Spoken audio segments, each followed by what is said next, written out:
Yep. At this time, I'd like to call this special meeting of the Common Council to order on Thursday, April 11th, 2024 at 4:30 p.m. The Common Council City of Plattsburgh is holding a special meeting. The purpose of this meeting is for a presentation to update the Common Council and City of Plattsburgh zoning code rewrite and review. We'll hand it off to the team, Matt and Alicia, who've been spearheading this effort, and then obviously we have got a bit of a presentation ahead of us here. But we'll also have an opportunity for questions and answers, as well as any other comments from council.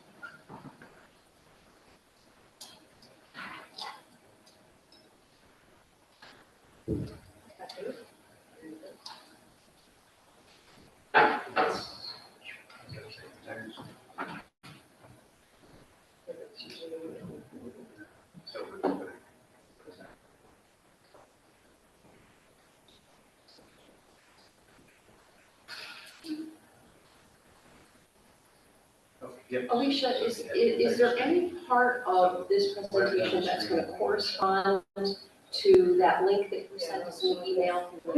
So, For smart code. yes, so if I were trying to follow along, would I be able to? It is kind of an amalgamation of a lot of that information and then some additional new information just to really up to speed with where we're at in the project. And are you going to share this PowerPoint with us? The slide? We can definitely share it out to you directly, Yeah, that'd and then, I would imagine we're gonna post it on the Smart Code Plattsburgh Okay. as well. So we've been just trying to keep up with, posting any workshop presentations and movement notes there as well. So, and without further ado, this is Matthew Rogers with Lavella and Associates, who has been helping us to lead this project.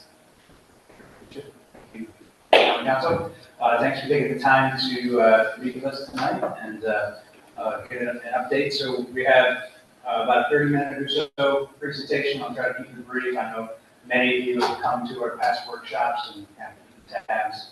You probably get a lot of our emails, and so hopefully you've been kind of at least keeping tabs on kind of where we've been and what progress we've made. So we'll spend a little bit of time doing that. So again, I'm Matt Rogers, Senior Planner with Lavella Associates. Cornelia Smith is with me, planner as well, and we have the full team back at our office as well as partnered with Zoneco and Sidekick that have been providing coding and public outreach and design graphics background. So there's a lot to go through. Figured we'd give you a quick update on the status, kind of where we've been over the last year, what's driving, what's the foundation for what we're doing, and decisions that we're making and wrestling with every day. A little background in terms of demographics, socio-demographic trends, existing land use conditions, and then we'll recap some of the recommendations that we've already put out there, and we actually will revisit on Wednesday when we're back here for a public workshop in terms of our recommendations for the residential historic district and R1 district. Now, a little overview on accessory dwelling units, the results of our residential design survey that was out, and then some additional zoning adjustments that we're working on in the works right now. But we thought that it was important to kind of give you an idea of the next aspects of the zoning changes and potential projects going forward. And then our next steps, and then obviously we look forward to the conversation with the group. So it's been a little over a year since we started.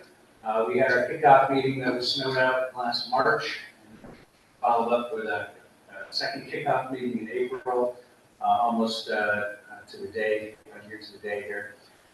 So we've had 11 PAC meetings, 15 working sessions. So these working sessions, we were having them today. So most of the time they're in person. So Cornelia and I will come up and spend the entire day here working through a lot of information. And when you're working on zoning, you kind of have to put in these full days because you can do it 2 hours at a time, but it'll take you several years to get through everything, full update like you're doing now. We've had 2 workshops. We'll have our 3rd workshop next week. We've had 10 stakeholder meetings divided up between developers, real estate agents, SUNY representatives, health, disability, services, met with your smart growth committee and your bicycle and pedestrian focus committee. So we've really run the gamut, housing authority as well, so probably more of the stakeholder needs. Released a diagnostic report that was just a detailed analysis of your existing codes. That's available online. We've had some surveys, talk about those draft amendments that have been released. Working on draft amendments for your R2 and B1 zoning districts, adjustments to your historic regulations, and draft site plan and administrative regulations. So we've got through a lot in a year, and the progress we feel is kind of on point where we want it to be. It's just a lot of work. And at what point, what I will not do this the entire time, by the way, this is slide one. But at what point are you anticipating having something that is going to be adopted or presented for adoption? Right, so we'll have kind of working drafts in June, and that won't be full code, but it will be large sections, like the draft historic preservation regulations, all the use table, site plan special use, a lot of the kind of the meat of the code that we want to release in advance. There's a lot of stuff that's being done in kind of the back office, a lot of the boilerplate, other aspects of the code that will be obviously released as part of a public review, but it's not something we're highlighting. It's not as interesting, but we know we're getting into it. So working draft in June, and then a more formalized draft July and August that then presented to the common council to begin the review and adoption process. So the foundation of the zoning update is really being driven by a couple of documents: the comprehensive plan, which was recently adopted, the housing advisory report, particularly as it relates to housing recommendations, increased density, et cetera. Also the LWRP, which I know that it's still on the table, but I anticipate that'll be adopted shortly as well. That does have zoning aspects that will be rolled into the code as well.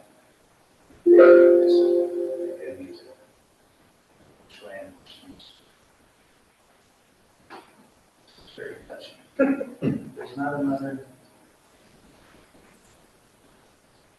Yeah. Are you? I can click Is it? right here. Yeah, go ahead and click, see if that works, because I'm clicking. Yeah, okay, so I guess so.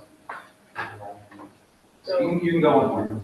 okay. Thank you. Okay. So the comprehensive plan has over 35 code-related recommendations, objectives, policy aspects of it that relate directly to the zoning. Next slide. So we'll just talk a little bit about the policy divisions. If you want to dig into I'm sure you're probably fairly well versed with the comprehensive plan, but there are numerous specific recommendations as well. But in terms of the housing aspects of the zoning update, it's really being guided by this, where the city wants to see safe, affordable, accessible, quality housing, sustainably built, where that's appropriate, and obviously within, it's not going to necessarily be a requirement, but obviously we want to encourage sustainably built structures. Create new housing in areas that have been identified within the plan, and we're kind of focusing on those in those zoning districts. And taking pride in the diverse community that provides housing for all price points, all individuals, regardless of income and capability. The second set here is and when we spoke with SUNY, they reiterated this, where it's like their goal is to bring in students and hopefully have a certain percentage of them stay, make Plattsburgh their home, and that's another reason that's driving the need to provide quality housing throughout the city. Also, we recognize that maintaining historically significant structures, whether they're on the register or not, can be expensive, and navigating the regulations can be a burden for both property owners as well as the planning board. And that adds stress to the housing supply, and that's been a focus of ours as we've been looking to update the historic site regulations. So utilizing mixed use and maintaining walkable neighborhoods has been a focus of ours, and the comprehensive plan highlighted what's called the missing middle income housing, which is not a term any of us coined. It was defined by architecture up to codes. But essentially what that is a planning term now that encapsulates the need to provide housing in the middle between single family and mid-rise or high-rise dense residential development. So that's duplexes, triplexes, quads, cottage courts, et cetera, seeking to encourage and allow what kind of consider incremental density. So you're allowing 2 families here, 3 families, et cetera, as opposed to large apartment structures where we're not, there'll still be opportunities in districts for larger apartment complexes. But in terms of the core residential districts, that's where we've been focusing on that incremental density. The comp plan also highlighted the fact that it wants to be a 15-minute, have 15-minute neighborhoods, meaning where you can walk from your house and be able to get to commercial areas, service areas, schools, recreation within about 15 minutes of your neighborhood. And we map the entire city and all but probably a few kind of satellite parts of the city where perhaps walking is a little bit more than 15 minutes. It's a 15-minute city. And our job now is to make sure that that's maintained and enhanced where possible, such as preserving kind of traditional neighborhood commercial uses where some of them are actually operating as non-conforming uses. So we want to kind of right-size those and bring that in to make those allowed under the current zoning. So the Housing Advisory Committee Report 2, again, has really been informing our process going forward. We haven't yet delved into inclusionary zoning, which means, for an example, a apartment complex of 10 units, communities can require a certain percentage of those to be affordable, and the city would define what affordable would be, and that's usually a certain percentage of the fair market value, fair market rent for Plattsburgh MSA. So that's a future focus of ours, but the accessory dwelling units, allowing multifamilies, and we're kind of modified the definition there, but 3 families, 4 families and above, where appropriate, allowing them as of right or with a little less review to kind of speed them up, reduce the costs, et cetera. And again, embracing the minimum income housing and duplex type units are something we've been keeping in mind as we've been moving forward. So we wanted to spend just a couple minutes on the current demographic trends. So I think probably that's okay. So the city's had kind of a steady population over the last 20 years with a little uptake based upon the 2022 American Community Survey, decreasing household size going from 2.3 in 1990 down to a little less than 2 in 2022, which follows the national trend of household sizes. What does that mean? That means that units of 1 and 2 bedrooms or even 1 bedrooms now are becoming more and more popular. And that's actually come up during our committee where Plattsburgh doesn't necessarily want to have all new apartments be one bedroom, because obviously we recognize that families still want to make home in Plattsburgh, and the city still wants to be the location for growing families. So looking at ways to incentivize more than just a 1-bedroom apartment, and that's why we're looking at increasing the density in certain districts there. Total occupied housing units have been increasing as well over the last decade, growing significantly. So occupied housing as of late. Shifting away, which is, I'm sure this is not a new trend, but away from owner occupied to renter occupied, and when we look at other college communities, that is not uncommon because you do have a significant student population, and the data demonstrates that. Rental vacancy, and actually I just checked it earlier today at around 3.3% in terms of rental vacancy. Anywhere around the 2% means that it's that individuals face very steep competition to find not only any available unit, but quality apartments where you want to raise a family, et cetera. It just increases that competition there. And on top of that, and that's just one aspect of it, the bigger data point that's important to keep in mind is rent and mortgage burden. So if you spend more than 30% of your income on housing costs, and that's rent, utilities, et cetera, you're considered by the census and HUD as rent or mortgage burden. If you're making decisions on, I spend my money on rent and groceries, or maybe not as much on groceries or utilities, et cetera. So you put the tight rental market, combine that with the higher cost of housing, and that really puts a strain on everybody, not just renters. So the rent burden, that's 2021 data, and we'll be able to update that as the new census comes out, the American survey. Almost 50%, so that's pretty significant for the county, 45% for the city. So that's a significant number of your current renters that are having to make choices between what they spend their monthly checks on. And housing stock, the point of this is more than 50% of your housing stock in the city is 60 years old. So some of that obviously will exceed its useful life and have to be replaced. Having an updated zoning law that's more streamlined and recognition of the need for additional housing is going to be key to allow for that, and looking for ways to allow infill development to be more creative for that.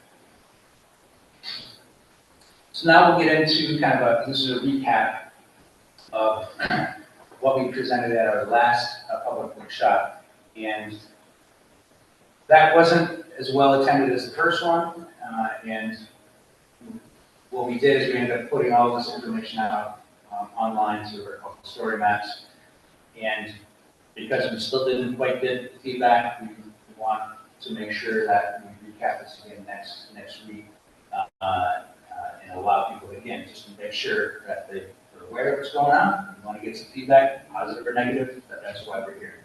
So RH district, residential historic district, you have the Court Street, the Brinkerhoff district, as well as the Hartwell House, which is outside of the district. So this is a pretty significant area, very large homes, and for the next slide.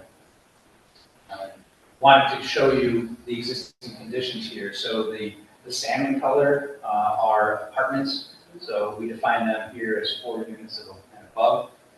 And you can see there's a significant amount of 4-family and above within this district. And you have 46 2-family homes and 16 3-family homes. So when we began to look at this district, it became evident that it's not a single-family district, despite the fact that the RH zoning only allows for single-family homes, and then a variety of neighborhood type convenience uses. Next slide. So we looked at it from a district perspective first. So the outer edge of the RH district, we'll start at the top, the CSO, which is the Cornelia Street overlay. We've identified that because those parcels, structures are really close to the road. And if you go further west, the structures start to be pushed back off the road a little bit more. But that's what you would expect. If you get closer to downtown, development is built closer to the road. If you get away from downtown, they start to spread out, have more lawns, et cetera. So that's an area that we may roll in to another zoning district or just have an overlay that allows those property owners to maintain those setbacks and not have to be put through variances if they don't put that down, et cetera. The OST is the Oak Street Overlay District. That is a combination of multifamily offices, commercial, public, such as the library, et cetera. And that's an area that we're going to study next and see how that can, how that correlates with the central business district, downtown zoning district, and whether we bring that over across Oak Street, or we establish a new zoning district that better fits what's already there. And then along Broad Street, right now, it's just temporary mixed-use district. But again, that's a combination of multifamily, commercial uses, et cetera, more of a corridor. That might go to a B1 type district down the road, but we kind of parked that. We haven't gotten to that point.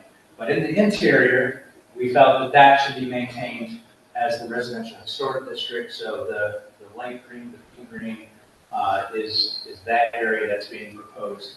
And then the next one is a neighborhood commercial zone, and we'll talk about both of those next. So in the RH district, our major kind of change here is that, so on the right-hand side, the principal structure placement, right now, your front setback is 25 feet. So it has to be back 25 feet, that's it. A couple feet here and there for steps, et cetera. So we're recommending to provide a build-to zone, because when we did an evaluation through these neighborhoods, we found that some locations, the steps are right on the back edge of the sidewalk. Some are pushed well beyond 25 feet. We felt that we want to give property owners a little bit more flexibility. So if you wanted to put a porch on, or if it's a redevelopment and they wanted to move their house up or move it back, give them that flexibility. So you can be 10 feet back from the property line or the back edge of the sidewalk, whatever is closest to the structure. And then the other big change would be the minimum area for dwelling unit. So the minimum lot size will still stay the same, 7,500 square feet per lot, but we're looking to allow for increased density in the RH district. So it would be 1 unit for every 3,750 square feet of lot area. So looking to allow 2-family, 3-family, and 4-family in the RH district. Right now, as of right, you're only allowed a single family. So we did a build-out analysis, and this is kind of cumulative. So you can possibly get up to 25 new 2-families, 7 3-families, and 24 families within that district. So some of these 2-families will have enough acreage to actually go to 4 families, but there will be the total number of units under the proposed zoning would be the same. And that's just kind of give you an idea. And we felt that that is not really that significant. And obviously we know that wouldn't happen right away. You may get a quarter of that over a 10 or 15 year period. But again, we wanted to review this with you again because we know that the residential districts are important, but at the same time, we're following the comprehensive plan and the housing study, which identified the need, to upzone a couple of different zoning districts. So next slide, please. So the next one is the neighborhood commercial. So that's essentially the 4 corners of the Williams and Brinkerhoff Streets. You have Zeus Deli there. You have the laundromat, truck wagon, and student housing, I think, on the other sides as well.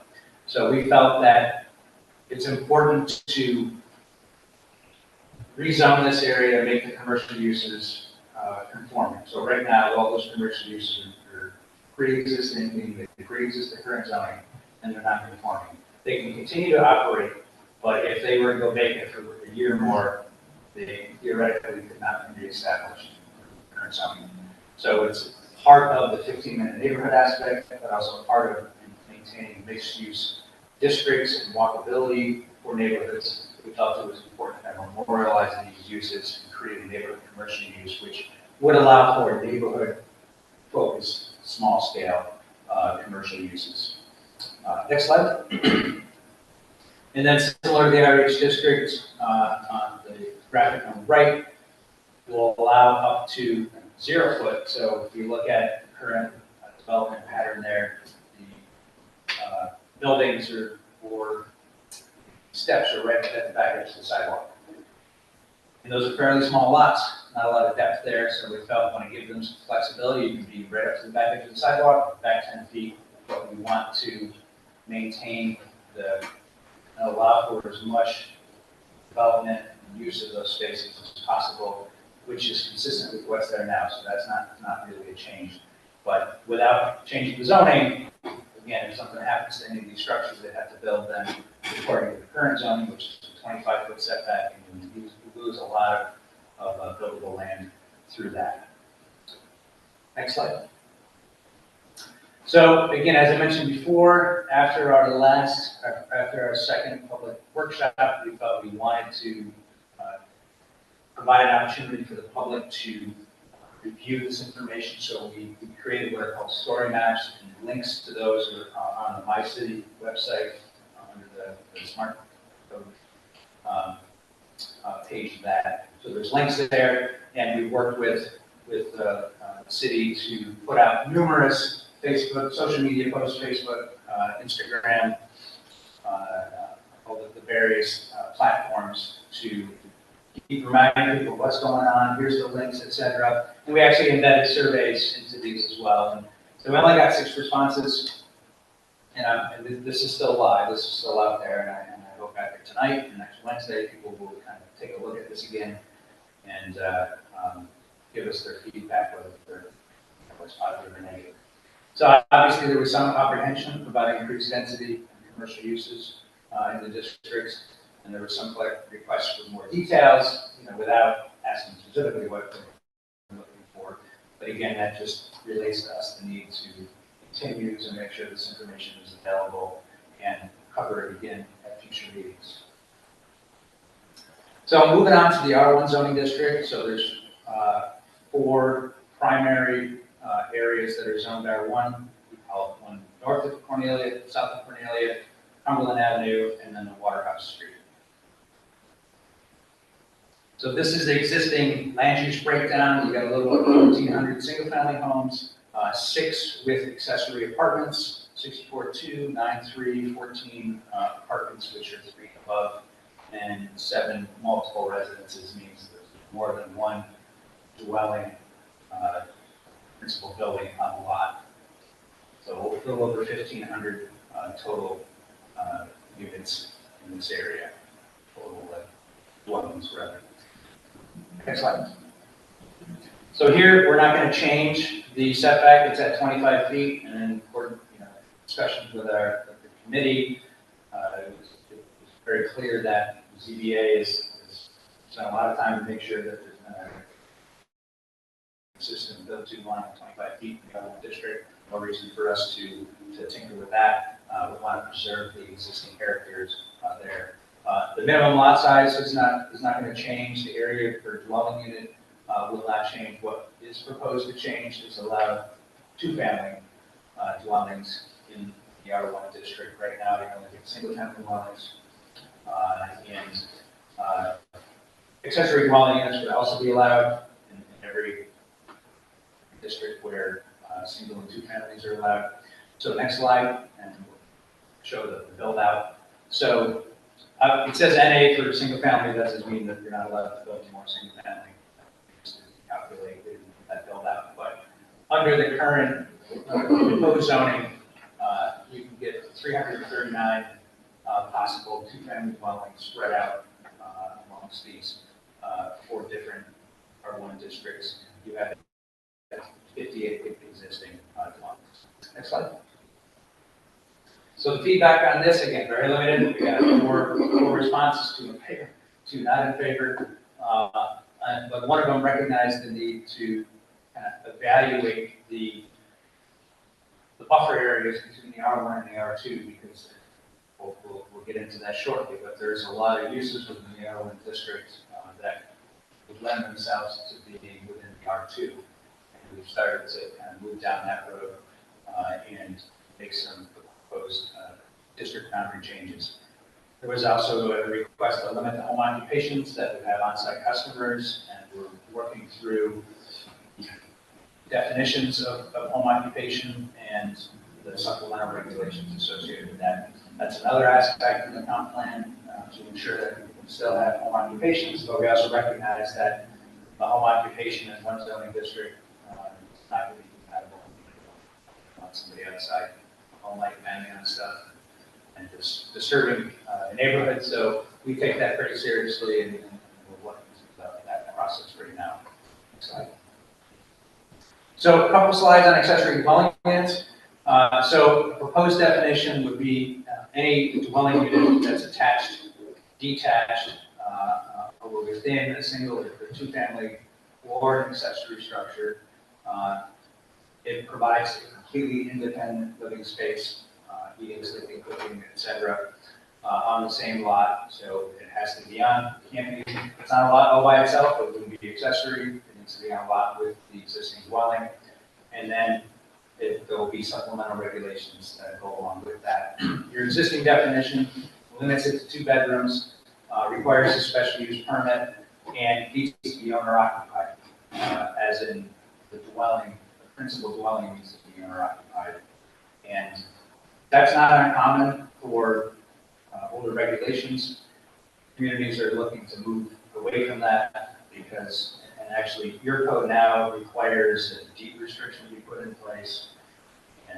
And that one requirement in and of itself is likely to turn away anybody that's going to consider an accessory dwelling unit. Because if it turns out they had to want to rent to their main house, they wouldn't be able to do that if they have the accessory dwelling unit, or they have to remove it. So, plus on top of that, there's the enforcement aspect of it. You know, court enforcement officers aren't going around knocking on doors asking, "Do you live here?"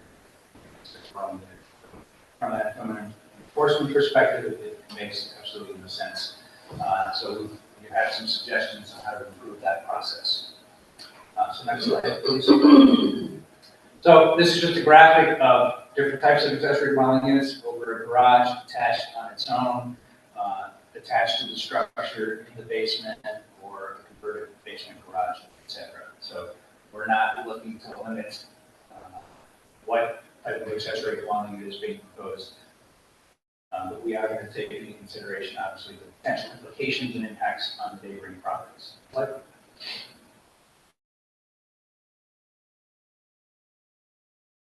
So right now, for any single or two-family dwelling, has a density bonus, meaning that if they have a single-family home in the R1 district, the minimum lot size is 7,500 square feet. That's the size of their lot.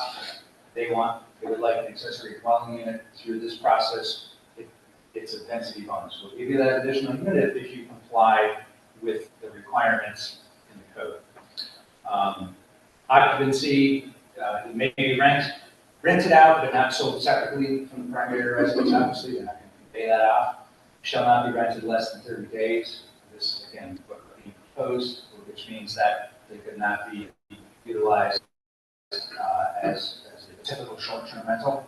Okay, and that's important because if the city is giving them a density bonus, allowing them to put another unit on the site, which should be intended to provide long-term rental housing for residents and new residences, not intended to be necessarily an income-generating element. It will be, obviously, if you're renting it out, but we want it to be rented out on a more long-term basis.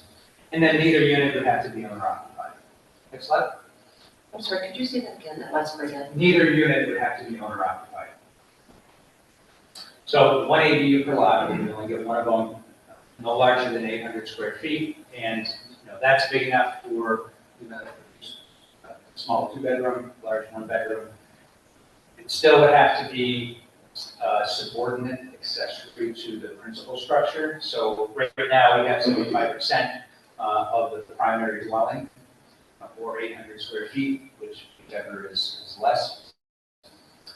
A minimum of 1 parking space would be required, so you have to have that space. Recommend this to be done through an administrative review.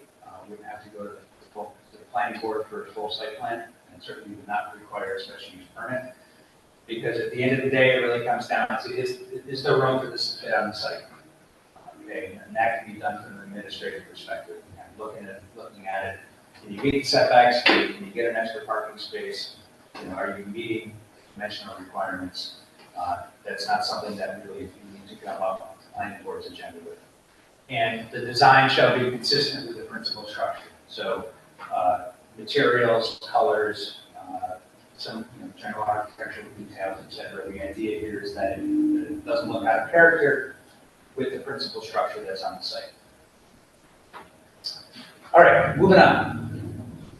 So we released a residential design visual preference survey. It's a mouthful. Opened that on January 10th, closed it on the 29th. We got over 200 responses, which is fantastic. The idea of this is not to lead us to very strict residential design standards. Typically, we don't have design standards for residential, for primarily single-family dwelling. We're not going down that road. We probably may have general guidelines for single-family homes. And we'll talk about that shortly. But this was intended to kind of begin that conversation of what does the public think about when they go down various neighborhoods in their neighborhoods? What do they like to see, whether it's their own or the neighbor's property? What do they consider an attractive neighborhood, et cetera? So we wanted to have that conversation and see what people came back with. So we're just kind of distilling a lot of the comments, and this will be released next week. Then I'll have all of the information in terms of how the different properties were ranked. Basically, we used a combination of single, 2, 3, multi-family, and accessory dwelling unit photos, a combination of photographs from the city and then outside the city. The intent was not to pick on anybody, so we didn't put any breaches looking photos from within the city. We put in some really bad looking properties that they weren't from Plattsburgh. Okay. So what we initially found was that design is personal preference. There was actually one individual that I think like every single one said, it's not my business. So we got the point. And some people feel like, hey, what people do with their property is not their business, and we understand that. But what drove a lot of the responses we determined was privacy needs. People thought, geez, I want to live in a 2-family or 3-family dwelling. That's fine. You know, that's a preference. Parking convenience and their desired lifestyle of how dense their living situation, their desired living situation should be, seem to factor into a lot of that. But we also got some great feedback, and people recognizing that, hey, there's not a lot of room in Plattsburgh to grow, and that we really need to look at infill. We need to look at, okay, we added another unit to these properties. How do we be creative? And that's part of this process of looking at ways in which 2-family, 3-family, 4-family homes can look really no different than a single-family home. And that's part of where we want to get to. Also, the functionality of ADA, single story. There's several comments about it. I want to live on a single-story home. And we did have a predominantly, mostly 2-family structures, or 2-floor structures. And that was an important point that we got back. It's like, well, I think we can still have great looking homes that are single story, so people can age in place and move to single or a smaller structure and allow growing families to move into the larger homes in the city. There was a lot of support, obviously, for historic and traditional housing, with some appetite for modern design. Windows and porches should present to the street, so there was a comment in there about Plattsburgh loves porches, and if you go down through most of like the RH, and some of the R1, R2 districts, porches are very important. I love porches, right? And so that was something we saw, and a lot of those homes and structures were significant. So that could be an example of kind of general design guidelines that could go into where looking to make sure that the facade that's presented to the street has some interesting details. It's not a blank wall with just a door. The city has the ability to regulate that. You can do it as a guideline. You should do this, or in certain situations it can be a requirement. So avoiding plain facades, cutter designs, looking at individual residences or individual entrances rather for multifamily, so it gives you that privacy, but it also gives you that feel like it's close to and compatible with single-family living homes. But also we had some very interesting examples in there for a little unsure about mixing of facade colors and different styles. So a lot of good feedback we got. Next slide, please. Unique roof lines, diversity of facades. So the character, the design was very important. Garages should not be the dominant element, but again, that's a personal preference. It's also a style of housing, but the top left one there, clearly, some people, well, plus you got pretty tiny driveways, so there's a lot of other problems with those attached homes. But they tend to score pretty low. So keeping the garages in the back, designing them that way, they scored much higher. Walkable neighborhoods, connectivity to the sidewalks, street trees, and landscaping was also significant comments that we heard. And property maintenance was important as well. We hear that all the time. That is an important part of maintaining the character of any neighborhood. Next slide. So now we're going to get into some kind of in the works ideas that the committee has been focused on. So and a lot of this has been driven, again, by the comprehensive plan that identified a lot of vacant and underutilized properties that have been that way for 5, 10 decades. So one of the first ones is the warehouse properties on J Street. So we actually met with the property owner after we spent a couple, 2-3 meetings kind of thinking about different ways that we could allow for infill there. Some of you know, I used to live around the corner when I went to SUNY Plattsburgh and walked through here all the time, and they were pretty much the same then as they are now. And obviously, repurposing these has been a challenge. Kind of know some of the story, some of the efforts in the past to make some modifications here. So we're back at it. This is an opportunity for us to look at it. Would be a great location to consider an overlay district. So following the current LWRP recommendations, which looks to strengthen the downtown marina corridor. So we would consider this in that general area. So one idea is to leave the underlying zoning as is, which is R2. And of course, we are making changes in terms of allowable uses there, and will be density. So the underlying zoning would remain the same, but consider an overlay district that could perhaps allow structures up to 4 stories with that 4th story step back, whether it's 10 or 15 feet. So that's the graphic on the bottom right-hand side.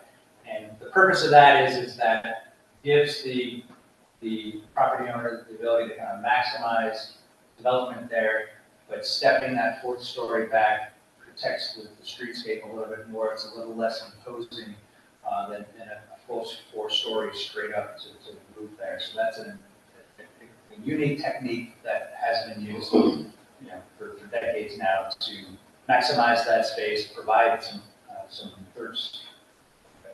4th floor deck, if you will, certain situations, but it also protects that streetscape.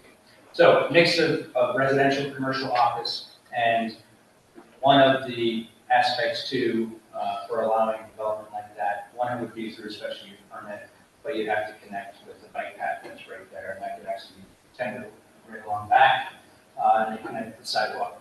There is a railroad there, but in speaking with our architects and engineers, development occurs along railroads all the time now. So that's more of a preference. Live on the railroad, you're going to know it's there, and that's a preference. But we felt that it's important for us to kind of think way outside the box here about ways to facilitate infill development that is sufficient enough for the numbers to pencil out and allow somebody to make the investment there. We know that this is a challenging site, but this is our first step. This is the first time that we've discussed it publicly, and we'll be talking about this next week as well. Next slide.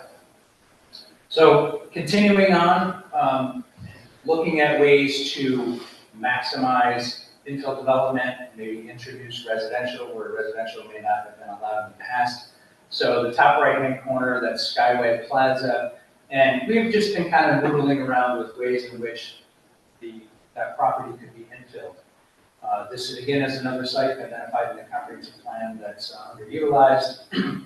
One of the limiting factors right now is that the city only allows 1 principal structure per lot. So they have more than one, but that pre-exists. So if they wanted to put another one in, they'd have to subdivide out the lot. And by doing that, though, you'll see what's there now is what will happen. You kind of get a little hodgepodge. You get a little structure here in the parking lot, another one there, but without any master plan or a concise redevelopment plan. So we were looking at how development could be spaced out on there until knowing, again, that's going to be a long horizon, long term. If this particular type of development would be allowed, it would likely take some time. We're not looking to pull development away from downtown. We're not looking to create a new downtown. We're looking to provide more flexibility to make it feel more acceptable. So here again, up to 3 or 4 stories. The unique aspect of this would be allowing residential through mixed use. So obviously now there's a single family home or even a 2-family structure, the situation for Skyway and even Plattsburgh Plaza, which we haven't really gotten into detailed discussion of that yet. Perhaps if they want to build a 2, 3-story, 4-story there, you could have a mix of apartments and offices, et cetera. Again, zoning is not economic development, so it's not the zoner that will come. The market's going to drive this. And again, we're not looking to oversaturate, but the intent here is the market will drive what gets developed. We want to be able to provide an envelope that is consistent with the character of the city and compatible with the area. So that's why we're looking at, here's the envelope. This is what we want to consider and make the zoning amendments for and move forward. So the same with Plattsburgh Plaza, much different setting, not much room there, but the space to the northwest of that, right on the town-city boundary, is available for development. We know that there are some challenges there with shallow bedrock, but again, if somebody can make the math work and build something in there that's going to be supported by the market, let's allow that to happen. So looking to provide more flexibility in that area as well. But again, residential would not be the standalone use. It would have to be a mix within mixed commercial or office development. Now moving into the residential area. So the former Elks Club on Cumberland Ave, again, and location identified in the comprehensive plan. If you're familiar, I'm sure you're very familiar with it. And it's in an R1 zoning district, single family, very limited future uses that can be allowed there, since it's no longer being operated as a private club. I think now I'm not even sure anybody's living there. So one idea is to have create what's called an adaptive reuse overlay. So again, similar to what we were talking about for the J Street warehouse properties. The R1 zoning district line would remain, if these are just initial ideas that we've been kind of kicking around, boutique hotel, very small, 15 to 20 room hotel through a special use permit. There would be supplemental regulations. Obviously, we know we have to take strongly into consideration potential impacts on the adjoining residences. Did provide a place for events in the past and having conversations with the building department. We know that wasn't always the best neighbor, and there's always issues. And so we recognize that still needs to be taken into consideration, but we feel through supplemental regulations and review process that could allow for that. So bed and breakfast as well, or a restaurant. But again, the idea here is that we don't want that to sit there. We know, as a single family home, that doesn't lend itself to the same. Could somebody go in and tear it down and build a single family home? Perhaps, certainly. But until that happens, and this would not alleviate or prohibit somebody from doing that. It just gives property owners a little bit more flexibility to provide hospitality that is certainly needed within the city. And you couldn't ask for a better location. Next slide, please. So corner of Beekman, Valley, and Jerry Drive, so includes the Methodist Church across the street, Mirons, and then 2 3-family dwellings on the south east corner of Valley and Beacon. So it's currently R1. So Mirons, which is a staple that's been there as long as I can remember, that's pre-existing non-conforming. It's not allowed in R1, but it's been operating. Continues to operate, it will be allowed. The idea here is that when we looked at a lot of these larger properties that are owned by churches, synagogues, nonprofits in general, that are historically within neighborhoods, right? And it's no surprise that churches, congregations are dwindling and that some are being put on the market, et cetera. And not that none of these, we're encouraging that to happen here. We're just planning ahead to provide opportunities for infill and reuse in some of these different neighborhoods. So here we felt we looked at both overlay districts and different alternatives here, but we settled on just going from R1 to R2. But at the same time, we recognize that, all right, if we're going to introduce some pockets of neighborhood commercial or R2 in this case, we need to recognize the buffers along the R1 district. That if something like this goes forward, we're going to include the need for additional buffers where the property boundaries abut the an R1 zoning district, which is right now single family, but we are proposing to have 2 family. So this will provide more flexibility here. It makes Mirons, an existing allowed use. The same with the 3 family residences there that are on the south side of Valley. So those are pre-existing non-conforming. It brings those in to an allowed use. And then provides more flexibility for the church, should they want to do something else, or if it's getting sold, repurposing those structures in an R1 zoning district would be very, very difficult. R2 would provide additional opportunities for that to happen. The second major one was the First Assembly Church in Meadowbrook Healthcare on Prospect Ave, just north of the hospital, in the parking lot. So that is actually R1, but particularly Meadowbrook, that certain nursing homes are allowed in the R1. So that's an existing allowed use. The churches as well, but it's connected essentially to the hospital. And we felt that extending the R2 within the boundaries of the church makes sense. And again, looking at increased buffers, and there's a lot of land there that would allow for adequate buffers that would go up, essentially backing up to the homes in the various other neighborhoods there.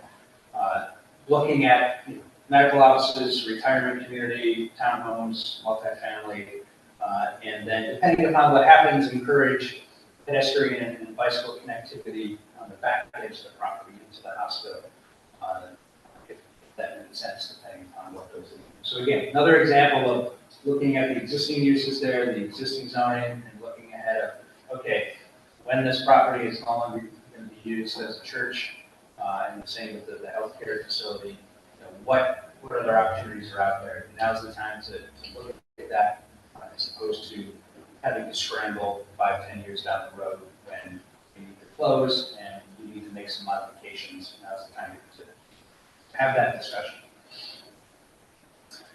And then the Vila homes, so obviously this aerial is old.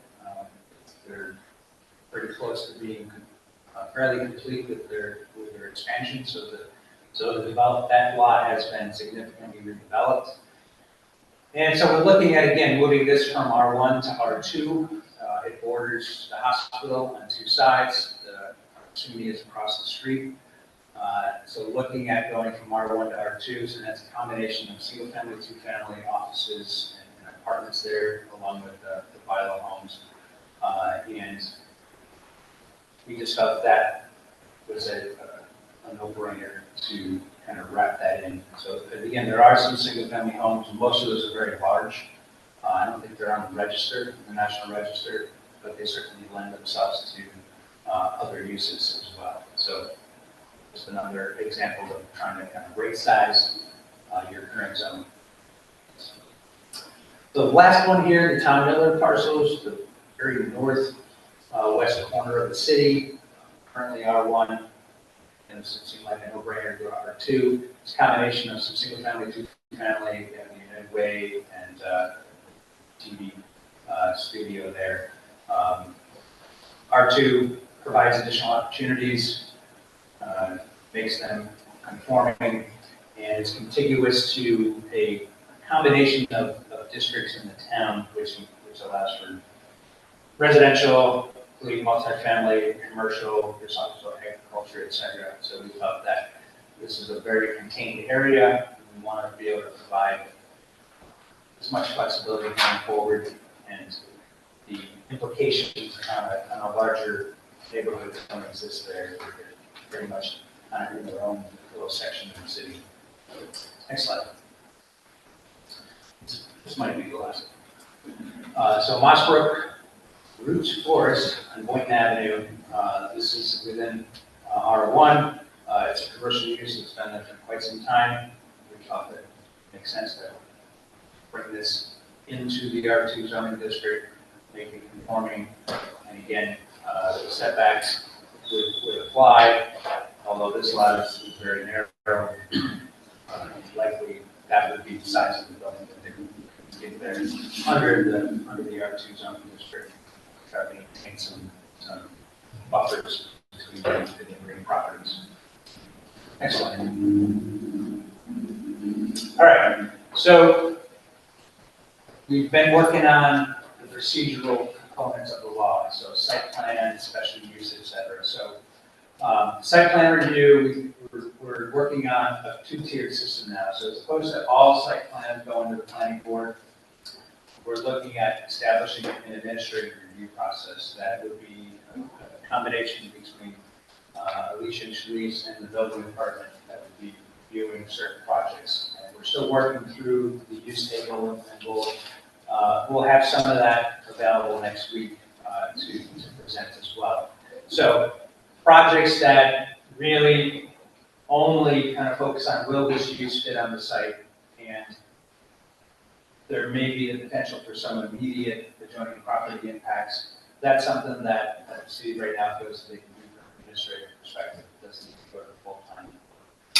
Larger projects that are likely to have the potential for implications on a broader area of the neighborhood would go to the full planning board. Right now, special use permits are reviewed by the ZBA. We're leaning towards moving those, taking them away from the ZBA and giving them to the planning board. And the reason being there is back when site plan was originally created and then special use, which probably originally in most places were considered conditional uses and looked at more like a use variance, but not quite. A lot of communities gave this to the ZBA. They're kind of like, it's kind of a use variance type thing, but not really, so we'll let them review it. Problem is now, you're going to two different boards unnecessarily, whereas planning board really is looking at the site and the greater impact. So we feel that moving that to the planning board and having conversations with both TBA members and planning board members, there hasn't been any major pushback on that. And then pulling some of the workload off the planning board and giving it to the administrative staff is part of that process. And of course, we're very cognizant of everybody's workload and staffing, and resources, et cetera, and that continues to be a discussion. The planning department, building department can't take on more review if they're not going to continue to be resourced adequately down in the future. The historic site regulations. So again, as we mentioned that in the beginning, maintaining these properties are very expensive. It's not for everybody. That can easily result in decay and demolition by neglect. So we're looking at dividing this up into two different tiers as well. So minor permits, basically in-kind replacements, replacing the roof, same material, same color, replacing siding, replacing your steps or your porch, whatever. in kind, no real changes, staff review, just kind of checking the box, all right? And not forcing an applicant to go to the planning board. Major new construction, renovation, demolition, new signs, new fences would be a major permit, and we have to go to the planning board.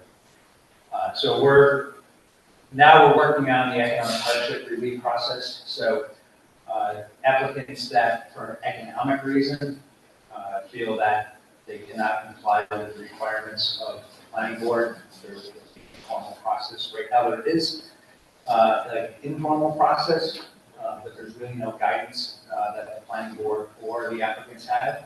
So we're establishing that right now. They still have the ability to seek relief through the courts, the normal process that anybody has if they're denied, say, site plan, especially. But we're looking to clarify and make the historic sites regulations more predictable for both the applicants and the planning board and the staff. That administrative review is what's about. So next steps. Okay. So we're going to finalize the site plan and historic site regulations. We're going to dig into the special use permit regulations as well. We're going to complete an analysis and the land use and zoning analysis for the rest of the zoning districts, and that includes the Reeves Lane annexation property. We're all chomping at the bit to get into that one, but that's a little bit down the road. We're constantly tinkering with the zoning map, so there'll be a final proposed zoning map down the road. And we'll actually, a lot of the sites that we talked about tonight, we'll have up on boards next week, inside room there for conversations. We'll finalize the allowable uses, and we've actually been kind of focused on the allowable use table probably the last 4 or 5 meetings. So that's probably 20 some odd hours at least of time going through the use table. The reason being is that use table has not been updated in a long, long time. There's uses on there that will chuckle at. You don't see that term anymore. So we got to go through. We got to bring this up to the 21st century. So that takes some time. Definitions goes along with that, along with the dimensional requirements for the remainder of these districts. So that's both density and height. So again, we talked about going up to 4 stories in some of these other districts, and we'll have a much broader conversation about how high we want to consider development in the central business district. So along with those lines, downtown and mixed use design standards, so those are in the works. Variance process, again, some of the smaller variances might be kicked to staff review. Again, trying to limit the process for applicants and the city. Short-term rentals, so the city does have a short-term rental registration law, but we have not looked at it in terms of what use, what district should they be allowed, and then what supplemental regulations are. So we will dig into those, along with looking at adjustments to parking requirements and the affordable housing that I mentioned earlier. So we have a third workshop next week from today, 17th. Then we'll have another one probably towards the end of May that will be focused on commercial and mixed-use districts. As I mentioned earlier, to the mayor, we'll have some initial drafts in June and more formalized drafts in August. That will be begin the process of your formal review and public hearings and the adoption process and the environmental reviews. That's it. Folks got questions at this time? Yeah, I have some questions. I forgot your name, I'm sorry. Matthew Rogers. I thought that's what you said, but I couldn't remember. The properties that you talked about, the parcels on J Street, at Skyway Plaza and Plattsburgh Plazas, the J Street property, this idea of that turning into 4-story housing, no matter like rental or housing or whatever it's gonna be, there are apartments on the other side of the street. Would something 4 stories obscure the view of the lake for the people who are renting in that other apartment? Right now, with the structures that are there, view of the lake and with the lake that's there, it's very limited. You may have a little bit better view, I think there's 2-story across the street. So yeah, certainly it would impact that. And some places you can make decisions upon how that's going to impact somebody's view on a property. But from a zoning perspective, you're not, it's not incumbent upon the city to make sure everybody's view stays the same. So it would be, no doubt, a pretty significant change there from single to 1.5 story warehouse structure, for instance, on one side, to possibly 3 and 4 stories. So yeah, it would have a change in there. And the current thinking for that is it would not be standalone residential. It would have to be commercial, office, not. So if you're going to allow it to go up to 4 stories, the other uses. Okay. Based on our current discussions. And again, that's still noodling with that idea. Yes. I just wanted to add that it was a heavy topic of discussion, what the existing views are in that area. And we highlighted that there actually isn't a substantial view to the lake there. All of the committee members are like, wait, what about the view to the lake? And there really isn't any. And we talked to the current property owners and they're like, if you can find one, we'd love to see it, basically. So it definitely was an area of concern we wanted to ensure that jeopardizing. The Skylake Athletic Plaza properties, do you know, I don't even know if you can answer this question, but is there any interest in the owners of these parcels of property in developing infill? I'm completely 100% for that. We have not had a conversation with those owners, and We tried to reach I out. reached out to them a few times, yeah. I think we've had conversations with a few that are familiar with them, and it seemed like development like that, was not necessarily their capacity. Is there a market out there right now for it? Probably limited. But certainly, the idea here is that we want to provide the envelope to allow for development to occur. So if it's not them, and they realize that, hey, we don't have the capability, but now we might be able to make some other profit to sell or something like that, some plan to somebody that can do that. So, and that's, again, something that we have to keep in mind, that zoning is not economic development, that current property owners care less about what we're not looking at now. Make it attractive for possible future development. Right. Infill development, right now it's significantly utilized. As the market gets better, it's going to ebb and flow, but once there's a market there, that certainly could be an area where we can get something attractive. I have a question about, in the historic district, or actually anywhere in the city that you're suggesting accessory dwelling units to increase density. I had a couple of questions, and I don't know if you have an answer to it, but would there be any kind of safety or fire hazards by increasing property density?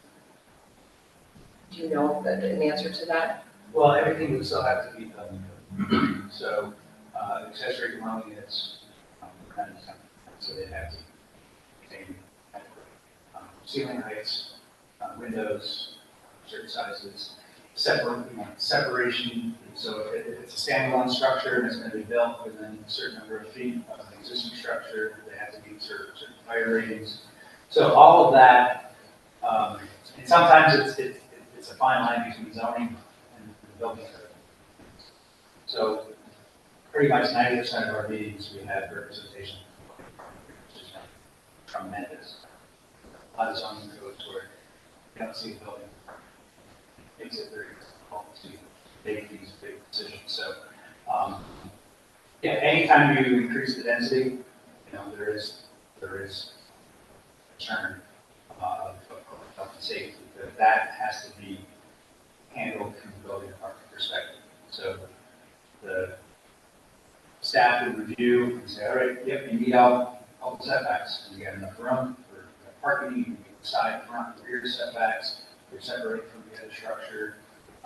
Now, here's your approval, you gotta go to the building department to make sure that you comply with fire safety. And so that I understand these correctly, these would be homeowners who decide they would like an accessory dwelling unit, and it's on your diagrams there. And so those accessory dwelling units would essentially become maybe just an additional piece of property that, maybe I want to allow my mother-in-law to live in. Or it would be something I could turn into a rental piece? Yes, you can rent it. The way we're proposing right now, it can't be rented less than 30 days. The position that would not be a short-term rental. Still could be 2 months, so maybe a traveling nurse, something like that, professor, what have you. The idea is that would not find its way onto short-term rental if it's less than 30 days. So you're saying you want to keep it separate from like Airbnb? Right, so right now you have a permitting requirement, so all new short-term rentals need to come in the city. So this would run concurrent, so it would be, you get a staff approval, and one of the first conditions is gonna be, it's gonna be rented out less than 30 days. So if they were to, then go and try to get a short-term rental permit, the building department would see, you do it.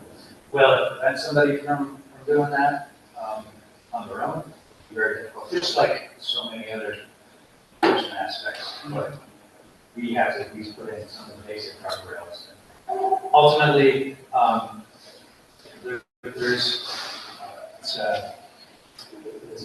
Airbnb, DNA, there's a couple of services out there that municipalities use, they crawl once a month or a couple months to find out who's short-term renting properties. And that's a way in which you can then help inform your enforcement process. So that's a tool that's out there that you can use as part of that enforcement process. Again, giving somebody an ADU as a density zone has to come with service. Yeah. And that's an important part of it in this day and age with short-term rentals.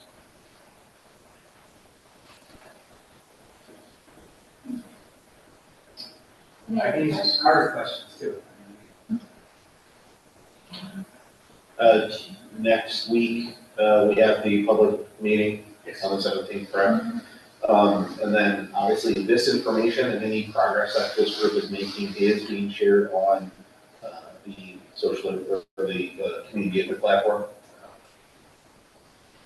Certainly encourage folks to keep following that for continued updates. That is updated on a regular basis and alerts are sent out.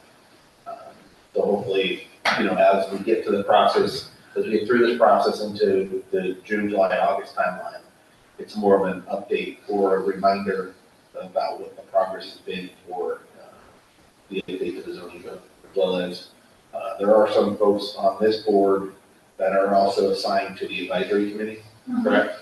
Okay, so, sorry? Yeah. Okay, so, yep, so, just as well as a kind of a mechanism for updating or staying updated, staying in the loop on this process. But then, again, anytime you have questions, if you have, you do have access to the social engagement platform, and that's also the mechanism to ask those questions and provide comments. I'm going through this process just like everybody else and taking surveys and attending the meetings I get assigned. So, Thank you. Yeah, and I just want to add that we're trying to keep this as open and transparent of the process and as citizen-driven as possible. So that when we get to the very end of it, we're putting, as you've heard, we're putting a lot of work into this, and we don't want to get to the end of it and have all of this work for nothing. So we want to make sure it is work that the city is ready to absorb and that you all are comfortable with adopting. So just so you know, and as Matt had indicated, our last public workshop wasn't as well attended as we would have liked. I think there are a couple different factors feeding into that. Yeah. There might be, yeah, the competing meetings and stuff. But if you could help us get the word out on the street for next week's meeting, that would be greatly appreciated. I've been including that in the planning staff updates to the council to ask you guys to continue to talk to your ward residents and friends, neighbors, constituents to make sure people are aware that we're going through this process, aware of the My City of Plattsburgh Smart Code Plattsburgh platform and project page, and encourage people to come to our public workshops when we host them. So please, I'm sure you're already doing that. Please continue to do that. And we always have comments section and also the Smart Code Plattsburgh email address associated with the project page.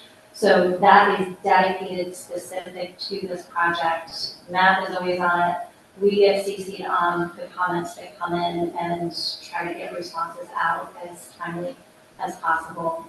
We also, when we make posts to our social media, we monitor those posts and when appropriate, respond to the comments and try to direct people back to the platform as well. So this is something we're all very engaged in this process and yeah, committed. And, Let's go to tears. yeah, so yeah, let's go and cheers. We're very dedicated, but want to make sure it's right for the city. So please, any comments, questions, feedback, let us know. If there's nothing else, motion to adjourn. Motion by Councilor Gibbs, second. Councilor Manette, thank you.